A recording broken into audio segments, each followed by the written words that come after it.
Hi students, MCQ number 3. Atomic number of a hydrogen-like atom with ionization potential of 122.4 volt for n is equal to 1 is how much is asked. இப்போ ionization potential அப்படின்னா என்ன? Ionization energy per unit charge. For hydrogen atom வந்து இப்போ வந்து ionization potential for hydrogen atom we will write first. So first for hydrogen atom the ionization potential is given by V is equal to 13.6 divided by n square. So 13.6 volt அப்படின்னு நம்ம படிச்சிருக்கிறோம். n is equal to 1. For n is equal to 1 போட்டோம்னா for hydrogen V is equal to 13.6 volt வரும். இப்போ hydrogen like atom whose ionization potential is given அது எந்த atomic நம்பர்னு கேக்குறாங்க.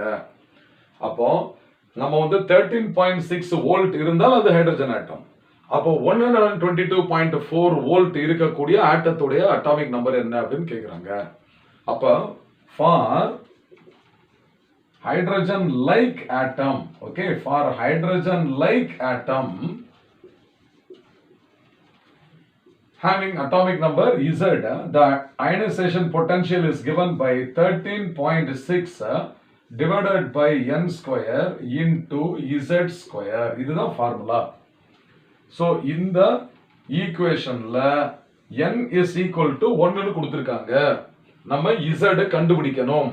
அதுக்கு பதிலா ionization potential கொடுத்திருக்காங்க. புரியுதா? அப்ப V is equal to அப்ப நான் இங்க எழுதுறேன். அப்ப V க்கு பதிலா நம்ம என்ன சப்ஸ்டிட்யூட் பண்ணிக்கலாம் இப்போ 122.4 வோல்ட் கொடுத்திருக்காங்கல்லப்பா. அப்ப இங்க V is equal to 122.4 volt அப்படினு கொடுத்திருக்காங்க. n is equal to 1 அப்படினு கொடுத்திருக்காங்க.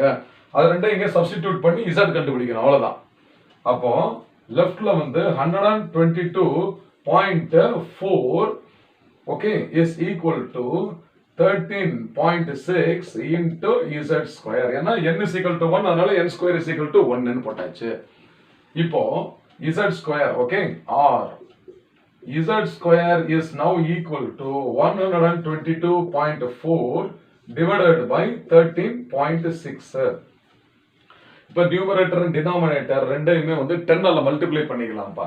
அப்ப 10 ஆல மல்டிப்ளை பண்ணீங்கன்னா 1224 divided by 136.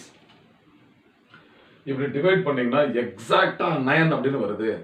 அப்ப 136 9 ஆல மல்டிப்ளை பண்ணா 1224 வருது. அப்ப this is a ratio is equal to 9. அப்ப Z square is equal to 9.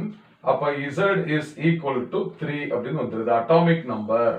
இப்ப அட்டாமிக் நம்பர் வந்து மைனஸ்ல வர முடியாது. அதனால இது +3 தான். அப்ப அட்டாமிக் நம்பர் வந்து Z is equal to 3. அந்த ஹைட்ரஜன் லைக் ஆட்டத்தோட அட்டாமிக் நம்பர் 3 அப்படினு நமக்கு தெரியுது. இப்போ எந்த ஆப்ஷன் கரெக்ட் பாத்தீங்களா? Option C is 3. அப்ப therefore okay option C is the correct answer. எவ்வளவு ஈஸியா இருக்கு பாத்தீங்களா? இந்த மாதிரி சம்ஸ் கூட நமக்கு வந்து பாத்தீங்கன்னாக்க நீட் அண்ட் IIT என்ட்ரன்ஸ்ல கேட்டிருக்காங்க. Okay, I hope you must have understood well. Fine.